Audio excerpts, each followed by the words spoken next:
na isang araw daw, itong si Sian Lim ay nag-request kay Kim Chiu na ipagluto siya ng paborito niyang steak. Oh. So ito naman si Kim Chiu, excited na nagluto ng steak.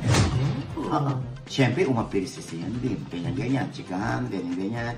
So kung kinakain na nila yung steak. Hanggang sa, dumayalog si Sian Lim. Ang sabi, tapusin na natin yung ating relasyon. Nako! Eto na nga! Hindi raw nagdalawang isip si Sian Lim na mag-request muna kay Kim Chiu na ipagluto siya nito ng steak bago niya hiwalayan ang nasabing ex-jowa. Ito ang diretsahang ibinunyag ni Ogie Diaz sa kanyang latest YouTube vlog nang matalakay kung paano nakipag-break ang aktor sa Chinita Princess.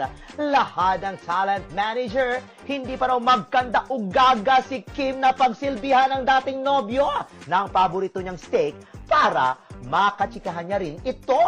Pero sa hindi inaasahang pangyayari, bigla na lamang daw humirit at nagdialog si Sian para makiusap na tapusin na nila ang kanilang relasyon.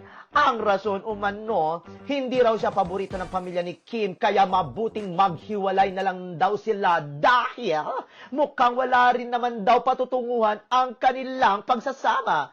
Taas kilay naman ang netizens kay Ogie dahil paano naman daw nito nalaman eksakto at detalyado ang eksena kung paano nagwakas ng ganun-ganun lang ang love story ng Kim Chia.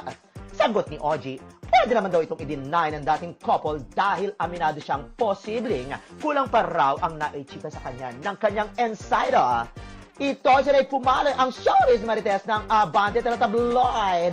Teka, sandali! Kaya pala, Kevin, nagre-request ka ng steak nung isang araw. Kung alam ko lang na ganito palang style ng breakup ngayon, isang buong